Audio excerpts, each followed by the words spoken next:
Y quiero darle la bienvenida a Iglesia Teópolis. Para aquellos que no me conocen, mi nombre es Eliud Morales y hoy nos encontramos en el segundo episodio de la serie de Adviento, que es el periodo de 5 semanas antes de la Navidad. Y nosotros lo extendemos, como nos gusta tanto el Adviento, lo estamos extendiendo hasta el 29 de diciembre. ¿Por qué decidimos predicar en esta temporada del Adviento? Porque estamos profundamente convencidos de que el Evangelio son buenas noticias para todo el mundo, no solo para unos cuantos. Y en el primer episodio contestamos precisamente esa primera pregunta: ¿por qué el Evangelio son buenas noticias para todo el mundo? Porque en efecto existen versiones del Evangelio que solo representan buenas noticias para algunos. Y si ese es el caso, entonces no es la misma versión del Evangelio que anunció el ángel a los pastores cuando les dijo: tengo buenas noticias que darán mucha alegría a todo el mundo. La respuesta de ese primer episodio puede ser resumida en este siguiente pensamiento: el Evangelio no son buenas noticias para algunos, sino la mejor noticia para todos. ¿Y cuál es la noticia? Ha nacido un rey que murió por sus seguidores para establecer un reino de libertad verdadera, con énfasis en verdadera. Y en este segundo episodio contestaremos la pregunta de por qué Jesús, el nacimiento de Jesús como el Salvador, representan buenas noticias para todos. Y para eso estaremos regresando a la porción bíblica de Lucas 2, pero esta vez cubriremos los versos del 8 al 20. Así que me gustaría que se pusieran de pie para leer la porción bíblica del mensaje de hoy.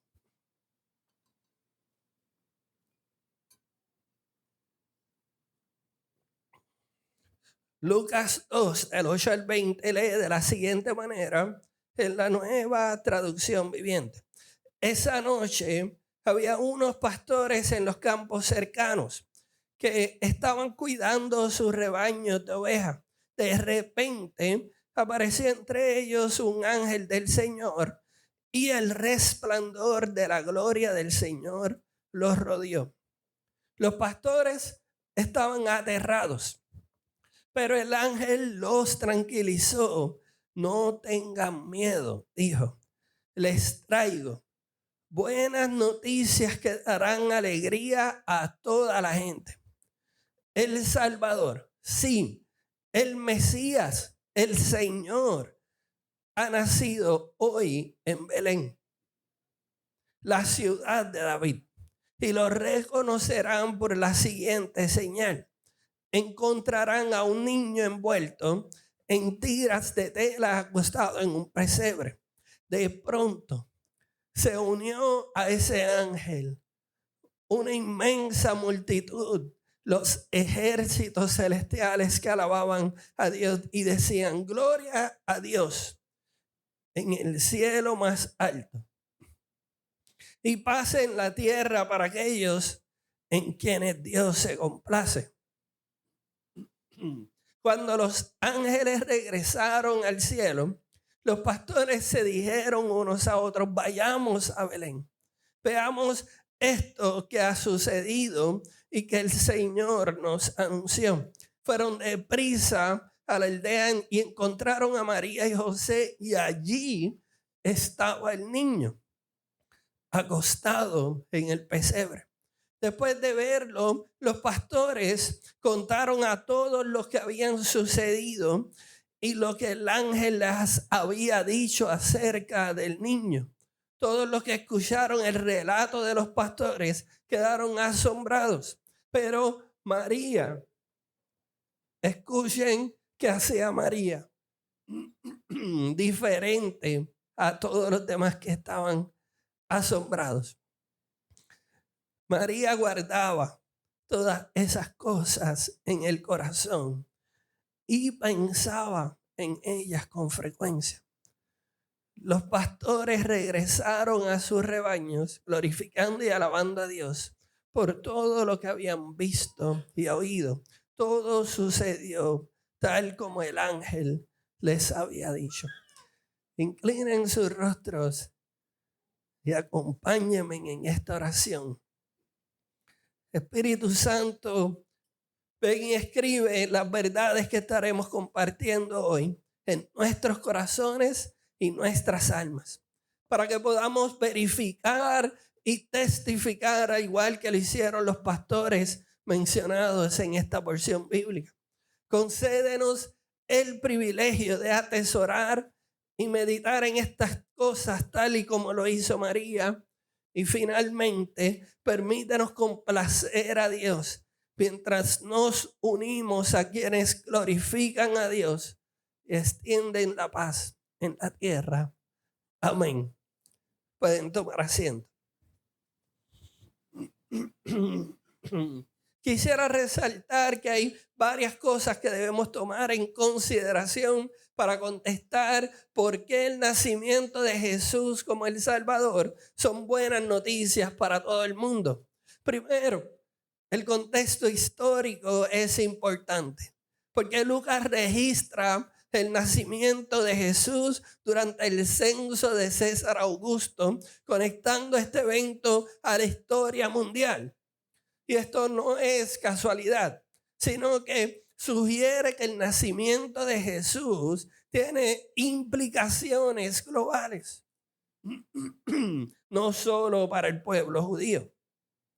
Segundo, el anuncio del ángel a los pastores es muy relevante para la contestación de la pregunta. La frase buenas noticias que darán mucha alegría a toda la gente tiene un alcance universal. Aunque inicialmente se estaba dirigiendo a Israel, el desarrollo del Nuevo Testamento nos dice que ese anuncio, esa buena noticia se extiende al mundo entero, a toda la humanidad. Y tercero, el uso de la palabra Salvador era significativo tanto en el contexto judío como en el contexto griego-romano. Para los judíos significaba el cumplimiento de las promesas proféticas.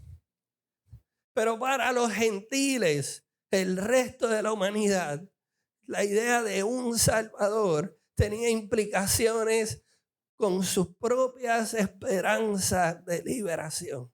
Cada uno de nosotros, muy en el fondo, deseamos ser liberados de algo. Y en este mensaje, junto con la contestación de por qué Jesús,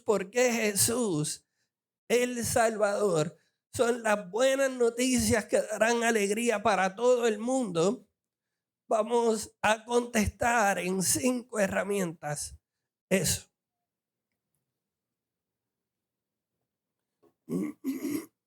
Quisiera regresar al verso 8, donde dice que esa noche habían unos pastores en los campos cercanos que estaban cuidando sus rebaños de ovejas. Y de repente apareció entre ellos un ángel del Señor y el resplandor de la gloria del Señor los rodeó. Los pastores estaban aterrados, pero el ángel los tranquilizó. No tengan miedo, dijo. Les traigo buenas noticias que darán alegría a toda la gente. El Salvador. Presten atención al lenguaje que está usando el ángel. El Salvador, el Mesías, el Señor ha nacido hoy en Belén, en la ciudad de David. y lo reconocerán por la siguiente señal. Encontrarán a un niño envuelto en tiras de tela, acostado en un pesebre, y ahí encontramos la primera herramienta para aquellos que están tomando notas.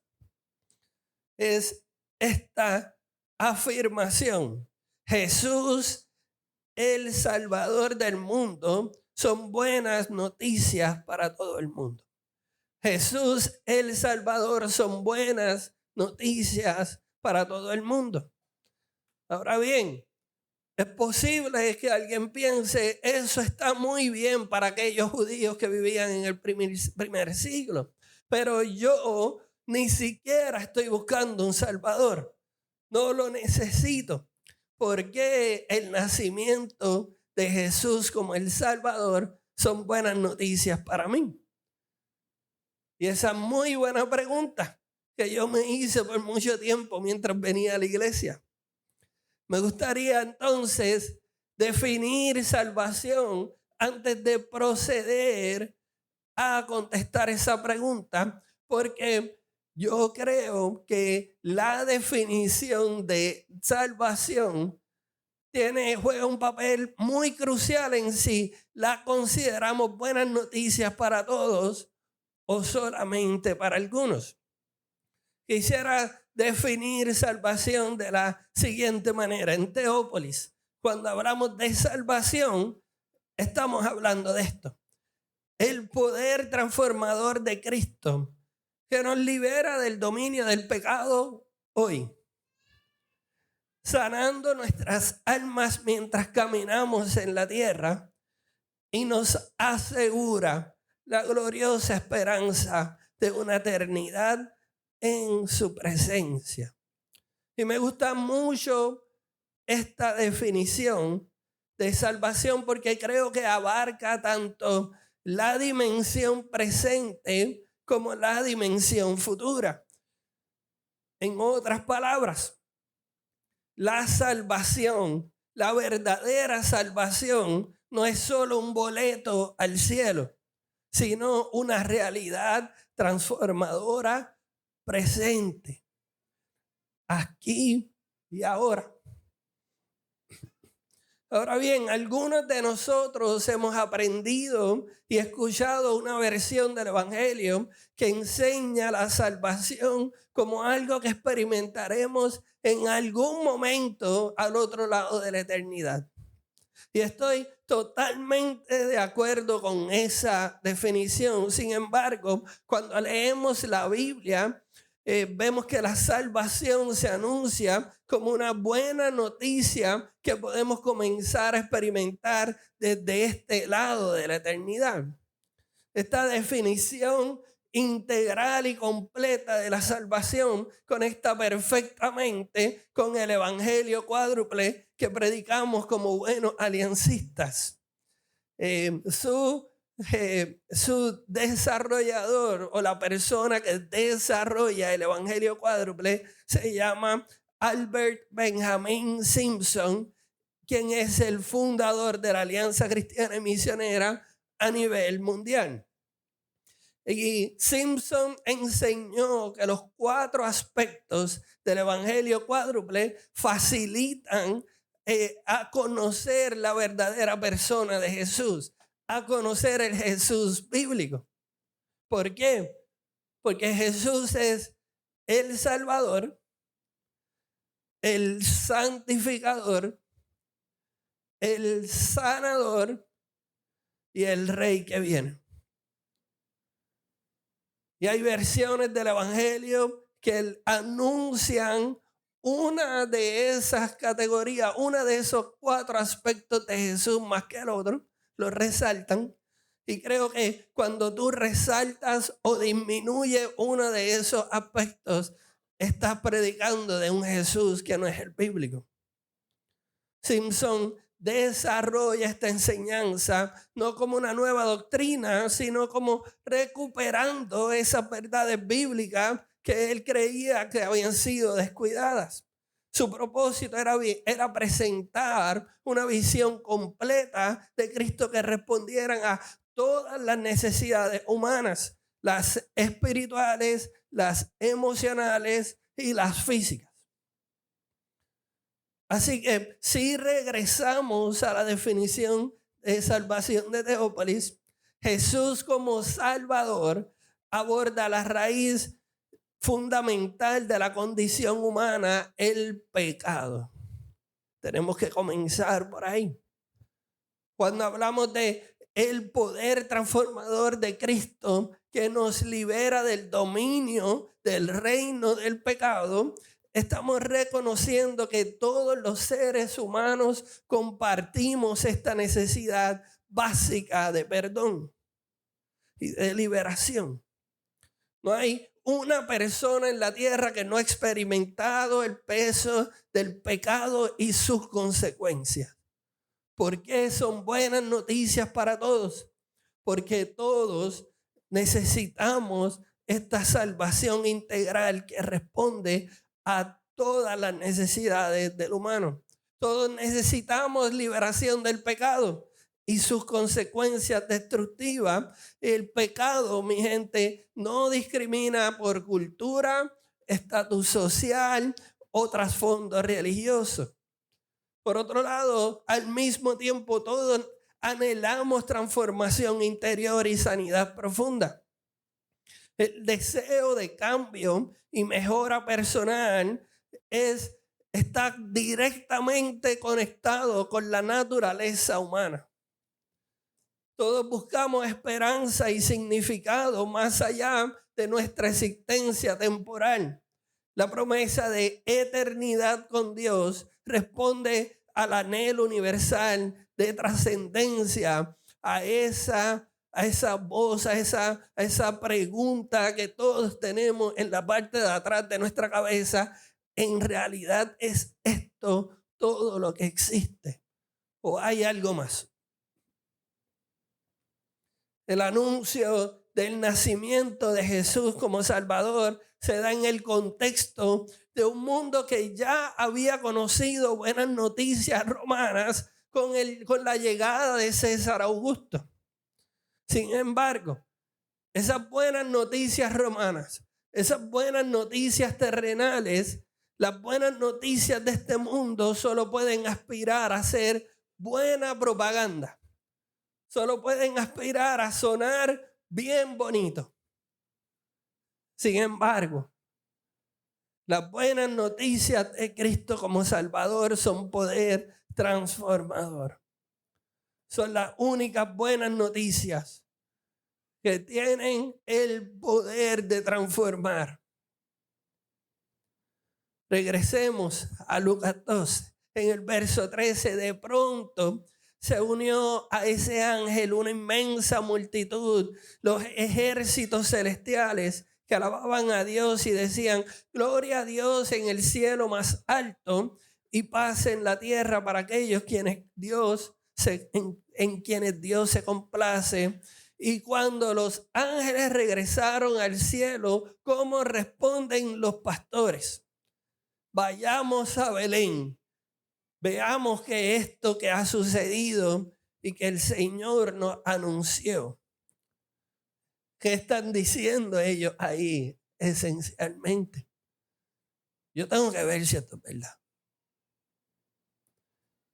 Y cuando fueron deprisa a la aldea, encontraron allí a María y a José. Y allí estaba el niño acostado en el pesebre. Y después de verlo, ¿qué hicieron los pastores? Contaron a todos lo que había sucedido y lo que el ángel le había dicho acerca del niño y cómo respondieron todos los que escucharon. Quedaron asombrados. La herramienta 1 es que Jesús, el Salvador, son buenas noticias para todo el mundo. Y la herramienta 2 es: Jesús es un Salvador que podemos conocer y experimentar. Jesús no es una filosofía que podemos pensar, o no es solamente enseñanzas de verdad, no es solamente wishful thinking. Yo conozco personas que me dicen, yo no soy cristiano, tú eres mi único amigo cristiano y da la casualidad de que eres mi amigo pastor. Y a mí me encantaría creer que lo que dice Jesús es verdad. Si así fuera, yo fuera bien feliz. Y esta herramienta número 2 responde a esa necesidad de creer. Esto es cierto. Jesús no solamente nos pide una fe ciega, Él dice que lo puedes conocer y lo puedes experimentar. Lucas nos presenta una hermosa interacción entre lo divino y lo humano en el relato de los pastores. Cuando reciben el anuncio angelical, su respuesta inmediata es ir a ver lo que había sucedido. Esta respuesta nos revela que una profunda verdad sobre la naturaleza de la fe cristiana. El evangelio, lejos de exigir una fe ciega o desconectada de la realidad, nos invita a verificar y experimentar personalmente las verdades que Dios nos revela. Los pastores no se quedaron simplemente con el anuncio del ángel. Ellos actuaron en respuesta a ese mensaje, buscando comprobar que el mensaje recibido era confiable. Y esta búsqueda de la verificación no disminuye la fe. Por el contrario, la fortalece al encontrar que todo lo que el ángel le había dicho era cierto. Esta conexión entre lo sobrenatural y lo terrenal encuentra su expresión más perfecta en el modelo de la oración que el mismo Jesús enseña unos capítulos más adelante. Él nos enseña a orar todos los días de esta manera: que venga tu reino pronto, que se cumpla tu voluntad en la tierra como se cumple en el cielo. Esta petición refleja el deseo de Dios de que su realidad celestial, su realidad sobrenatural, se manifieste de manera tangible en nuestra experiencia terrenal. No hay desconexión entre la fe y la experiencia. Más bien, la fe auténtica nos impulsa a buscar y conocer la obra de Dios en el mundo terrenal. Y eso nos lleva a la herramienta número 3. Es que ¿por qué Jesús el Salvador son buenas noticias para todo el mundo? Herramienta 3, porque Jesús es un Salvador diferente.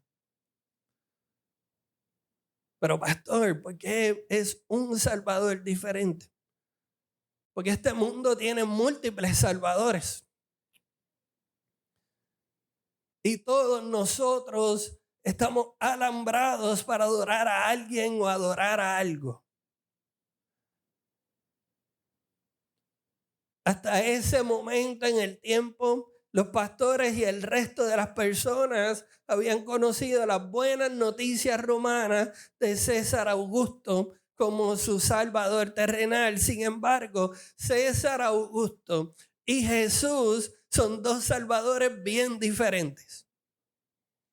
Esta comparación entre Jesús y César Augusto como salvadores nos ayuda a entender profundamente por qué el mensaje del evangelio era y sigue siendo tan revolucionario. Lo primero, la naturaleza de la autoridad de esos dos salvadores es totalmente diferente. César Augusto basaba su autoridad en el poder militar, político y económico. Era el salvador por la fuerza de las armas y el control institucional que ejercía Roma sobre toda la humanidad. En contraste, Jesús manifestó una autoridad fundamentalmente diferente. Una autoridad que comienza en el nacimiento de un pesebre, que se manifiesta viviendo como un siervo y que se establece a través de su amor sacrificial. La autoridad de los salvadores de este mundo y del salve de Jesús, el Salvador, es totalmente diferente, como lo es también el alcance de su salvación. César Augusto ofrecía una salvación limitada y temporal, como todos los salvadores de este lado de la eternidad. La paz romana es como se le conoce al tiempo, la temporada en la historia del Imperio Romano, donde hubo paz porque no había guerra civil, simplemente guerra para conquistar. Pero en ese tiempo había gente que estaba muriendo, pero escuchen a ver si han escuchado o si ustedes mismos han dicho esto, pero había estabilidad económica. Había protección militar del imperio más grande y más poderoso del mundo. Y habían beneficios civiles. Jesús, por otro lado, ofrece una salvación que trasciende las barreras sociales, económicas y temporales. Escuche bien esto. Jesús es el único Salvador que puede prometer cosas eternas, porque es su naturaleza eterna. Todos los demás salvadores solo pueden prometernos bendiciones con fecha de expiración. La autoridad y el alcance eran totalmente diferentes, pero su capacidad para salvar también es completamente diferente. César Augusto, a pesar de todo su poder, no podía transformar el corazón humano ni ofrecer vida eterna. Su capacidad para salvar estaba limitada por su propia mortalidad y por las estructuras de poder humano. Jesús, como Dios encarnado, tiene el poder para transformar la naturaleza humana desde adentro. Su resurrección demuestra su autoridad sobre la muerte misma, validando su capacidad para ofrecer salvación eterna. César Augusto era el salvador terrenal del primer siglo. Sin embargo, algunos de los salvadores terrenales de este tiempo son los sistemas políticos que prometen utopías, ideologías que ofrecen significado y propósito fuera de las verdades bíblicas, riqueza material que sugiere seguridad y felicidad, tecnología que promete resolver todos los problemas del mundo, fama o éxito que prometen satisfacción personal. Y cada uno de esos salvadores terrenales tienen su propio evangelio. Y me gustaría llamarlo los falsos evangelios de este mundo. Son las falsas buenas noticias de este mundo. Y vamos a estar profundizando más en el tercer episodio acerca de cada uno. Por ahora solo diré lo siguiente. Presten atención. Si prestamos atención a nuestras ansiedades y nuestras desilusiones, nuestros vacíos existenciales y esclavitudes que encontraremos, las áreas de nuestra vida que operan con lealtades divididas entre el señorío de Jesús y el de este mundo. Jesús es descrito como el príncipe de paz. Y las áreas donde nosotros experimentamos ansiedades, crisis existenciales, son áreas donde el príncipe de paz no gobierna. Estas experiencias interiores no son simples estados emocionales que van y vienen. Son brújulas espirituales que señalan dónde nuestro corazón está dividido en su lealtad. Cada área de ansiedad, desilusión, vacío o esclavitud marca el territorio donde aún no hemos permitido que el señorío de Cristo reine completamente. Donde todavía estamos intentando servir a dos señores. La buena noticia es que para experimentar la libertad y plenitud que viene cuando rendimos todo nuestro ser al único Señor que puede satisfacer verdaderamente nuestras necesidades profundas, comienza con identificarlas. Identificarlas por sus indicadores. Ahora bien, es bien importante que anote este pensamiento porque es el que conecta las lealtades divididas con la salvación y el señorío de Jesús. Anota este pensamiento. No podemos dividir a Cristo. Aceptarlo como Salvador requiere someterse a Él como Señor. Y eso es algo que he aprendido con el tiempo. Y es precisamente la herramienta número 4. La salvación y el señorío de Jesús son inseparables. En el primer siglo, la frase Salvador y Señor no era simplemente un término religioso como el que nosotros conocemos. Era una declaración política directamente asociada con el César, con el emperador romano. Todos los emperadores romanos exigían que se les conociera como salvadores y señores. Y reconocerlo a Jesús como Salvador y Señor era una declaración de completa lealtad a Jesús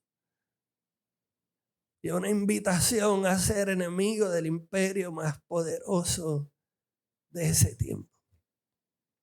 Cuando los primeros cristianos proclamaban a Jesús como Salvador y Señor, hacían esa declaración pública, estaban haciendo una declaración radical.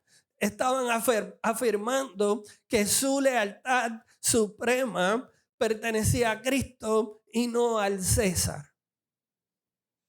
Y creo que las implicaciones serias, las implicaciones de cambio radical en tu vida, al tú decir eso, se han perdido en este tiempo. Esta declaración tenía unas implicaciones inmediatas en el primer siglo. Los cristianos no podían simplemente añadir a Jesús dentro de su panteón de deidades o aceptarlo como un salvador personal mientras mantenían la lealtad principal del imperio. No se lo iban a permitir tampoco. La confesión de Jesús como Señor demandaba una reorientación completa de la vida, afectando cada aspecto de su existencia. Ellos declaraban a Jesús como Salvador y Señor y se afectaban sus relaciones, sus negocios, su entretenimiento, su visión de mundo, el uso del dinero, prioridades diarias, hasta su propia vida se afectaba al hacer esa declaración. Las implicaciones de este tiempo moderno de intentar dividir a Jesús entre yo creo que Jesús es mi Salvador, pero no es mi Señor, son profundamente problemáticas. Primero, porque crea una contradicción falsa, crea una versión de Jesús falsa en la naturaleza misma de Cristo. Porque no podemos separar su obra salvífica de su autoridad como el Rey de Reyes y el Señor de Señores. Así como no podemos separar su humanidad de su deidad. Son aspectos integrales para conocer al verdadero Jesús. Segundo, eso resulta en un cristianismo superficial. que busca los beneficios del reino sin someterse al señorío del rey. Es como querer tener los privilegios de la ciudadanía sin someterse a sus leyes. Esta mentalidad produce una fe inmadura que no puede experimentar la plenitud de la vida en Cristo. Anota esto. Porque es lo que resume mi primera parte de vida como cristiano. Es este pensamiento. Es irrealista aspirar a participar y gozar de las bendiciones del reino de Dios sin primero someternos ante el señorío de Cristo. Yo no puedo hacerme de la idea que participo y gozo de las bendiciones del reino de Dios si no me someto ante el señorío del rey que lo envió. Si deseamos experimentar la salvación de este lado de la eternidad, tenemos que someternos ante el Rey de Reyes. La consecuencia de vivir con lealtades divididas entre Cristo y el reino de este mundo son significativas y peligrosas. Y alguien me preguntaría, ¿cómo usted lo sabe, pastor? Porque yo soy sobreviviente. Yo intenté vivir de esa manera y pagué el precio caro. Yo sé lo que es experimentar esa tensión constante interior al tratar de servir a dos señores. Esta división interna afectaba mi paz, mi gozo y efectividad en el reino. De ese tiempo aprendí que cuando vivimos con lealtades divididas entre Cristo y el reino de este mundo, perdemos el poder transformador del evangelio en nuestras vidas. Podemos articularlo, podemos predicarlo, podemos enseñarlo, podemos encontrarlo en la Biblia, pero no podemos decir, así se ve el poder transformador de Cristo. Cuando limitamos el señorío de Cristo en ciertas áreas de nuestra vida, también limitamos su obra transformadora en nosotros. Comprometemos nuestro testimonio. El mundo observa la inconsistencia entre nuestra proclamación de Cristo como Señor y nuestra lealtad a la práctica de otros señores. Y la solución de ese dilema no es simplemente esforzarnos más por ser leales. Esa era la manera en la que yo lo enfrentaba. Yo tengo que aprender a ser más leal al señorío de Jesús. Sino primeramente entender profundamente la naturaleza del señorío de Cristo, porque no es un señorío que se impone. Su señorío es liberador, no opresivo. Su autoridad es transformadora, no abusiva. Su reino opera con principios diferentes a los reinos terrenales. La pregunta crucial y la pregunta que yo me tuve que contestar en algún momento en mi vida es: ¿estamos permitiendo que Cristo sea verdaderamente Señor de cada aspecto de nuestra vida? ¿O estamos tratando de mantener áreas de autonomía, áreas donde yo soy el Señor, donde preferimos seguir nuestros propios caminos o los del mundo?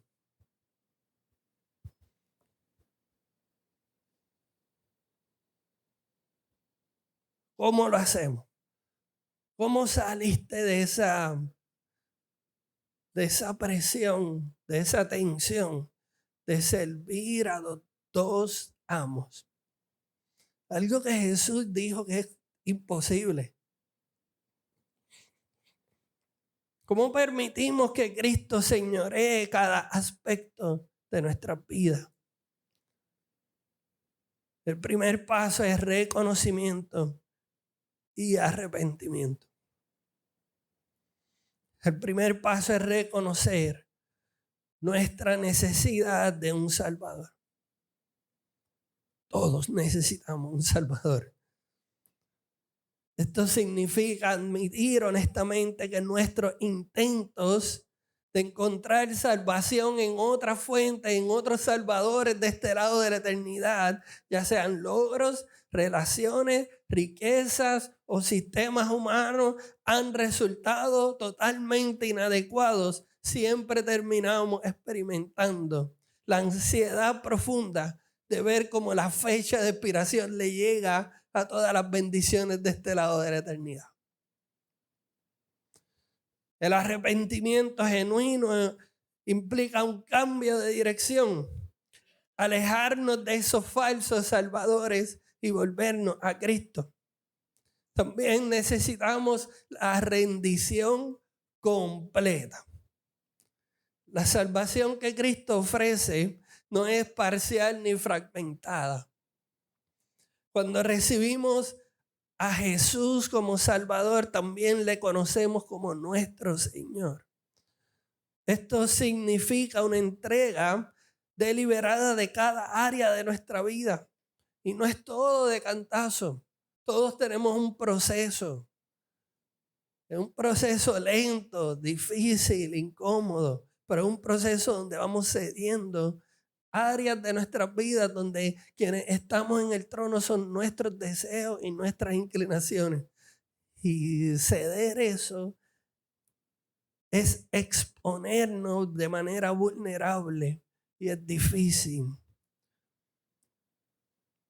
Pero quizás podemos comenzar preguntándonos, ¿qué áreas de mi vida estoy restringiendo? En mi caso es, ¿qué cosas cuando me las mencionan me pongo más a la defensiva?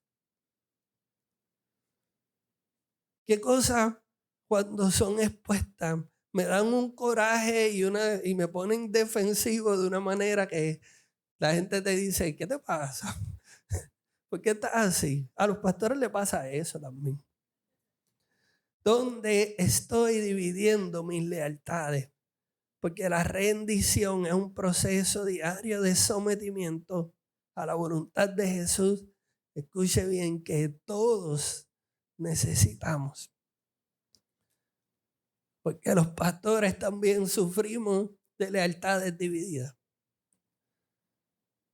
Nada más hay que prestarle atención a nuestras ansiedades, nuestras desilusiones, nuestros vacíos existenciales y nuestras esclavitudes para que salgan a la luz esas áreas donde tenemos lealtades divididas. Pero lo que pasa luego, se los prometo, es la transformación interna y externa. La realidad de la salvación comienza a manifestar cambios concretos en nuestra vida. Empieza en nuestras relaciones. Comenzamos a amar como Cristo ama, perdonar como Cristo perdona y sirviendo como Él sirvió. En nuestras decisiones comenzamos a evaluar nuestras decisiones desde decisiones de carrera hasta el uso de nuestro tiempo y nuestros recursos a la luz de los valores del reino de Dios. En nuestras prioridades comenzamos a reordenar las prioridades que tenemos. En nuestra adoración desarrollamos una relación íntima con Dios a través de la oración, el estudio de su palabra y la comunión con otros creyentes. Presta atención a esto. Cuando aceptamos a Cristo como Salvador, no podemos evitar reconocerlo como Señor, no porque Él lo demande con fuerza, sino porque su amor irresistible nos conquista. No porque hay reglas que hay que cumplir. No porque si no, no te queremos en Teópolis.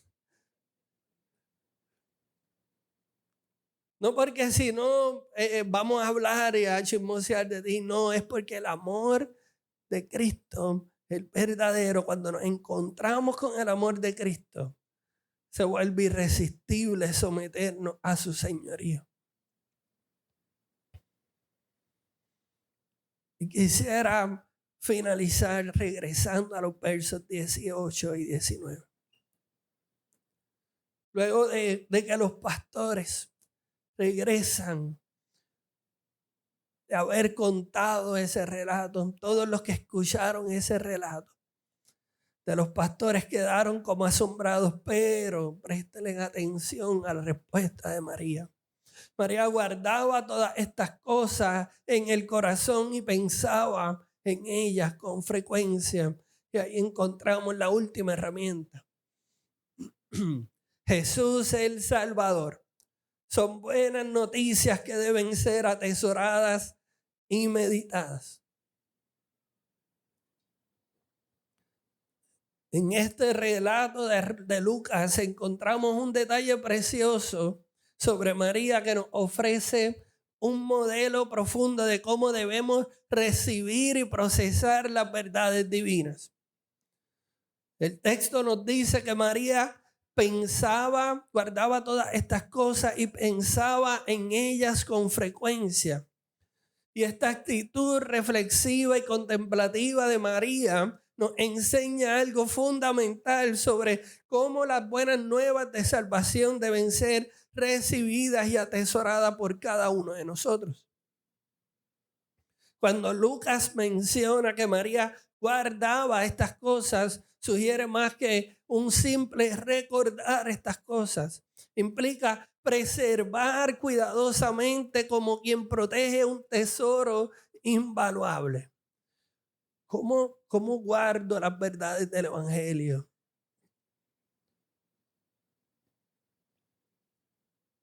Eso implica mucho en sí. Yo creo que son buenas noticias para mí. Y al decir que pensaba en ellas, en algunas traducciones dicen meditaba en ellas, indica un proceso activo de reflexión, de comenzar a conectar los puntos, de permitir que las verdades divinas penetraran profundamente en su comprensión y que transformaran su perspectiva, que transformaran la manera en la que ella veía el mundo, los acontecimientos, las pruebas, la alegría, las bendiciones, las pruebas difíciles de llevar. Ella comenzó a verlas a través de la perspectiva de que el Salvador del mundo eran buenas noticias para ella y para todos los que la escuchaban. Esta práctica de María nos muestra que las verdades sobre Jesús como Salvador no están destinadas a ser simplemente información que pasa por nuestra mente. No es una serie que predicamos a final del año donde nos recordamos y listo. Sino realidades transformadoras que deben ser atesoradas, contempladas y que permitamos que penetren en lo más profundo de nuestro ser. Cuando imitamos esa actitud, algo extraordinario sucede y esta es mi oración para cada uno de ustedes. Que la gracia que salva encuentre un terreno fértil para producir una transformación profunda y duradera. En un mundo donde existen millones de ejemplos de una fe vacilante, el que nosotros atesoremos la buena noticia del Evangelio y meditemos en ella, cambia nuestra perspectiva de visión de mundo, pero nos transforma de manera interna y permanente.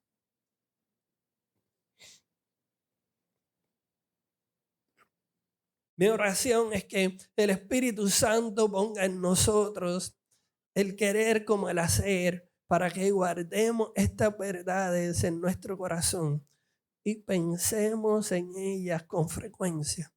Y que al hacer esto seamos el testimonio viviente de un Salvador que a través de la paz y gozo que experimentamos, incluso en el medio de las dificultades, que la gente nos diga, ¿por qué tú puedes estar gozoso y con paz? Porque demostraremos que nuestra seguridad está en Cristo y no en las circunstancias presentes. Que por medio de nuestras relaciones restauradas y una capacidad sobrenatural para amar y perdonar, evidenciemos, seamos testigos del poder transformador del Evangelio. Que mediante una generosidad y desprendimiento que contradice la lógica de este mundo, mostremos que hemos encontrado un tesoro mayor en Cristo que en nuestros tesoros terrenales. Y que vivamos vidas íntegras y de excelencia en nuestro trabajo, en nuestras escuelas, en nuestras universidades, en nuestras comunidades. Que honre a Dios y beneficie a otros.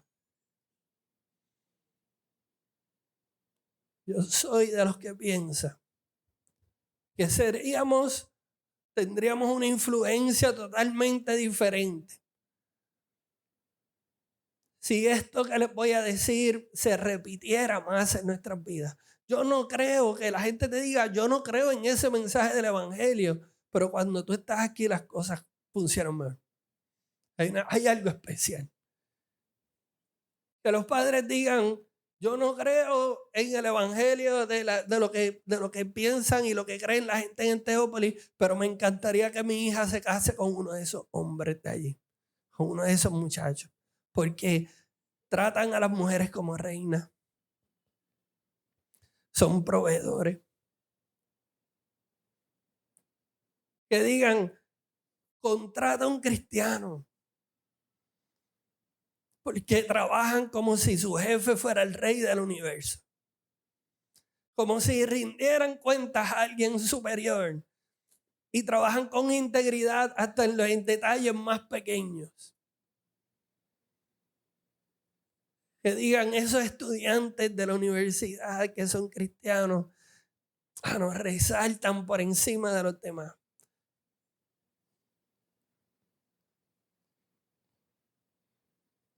Quisiera cerrar este mensaje contestando por qué el nacimiento de Jesús como el Salvador representa buenas noticias para todos, especialmente para ti, quien como yo me encontré en algún momento, no estábamos buscando un Salvador.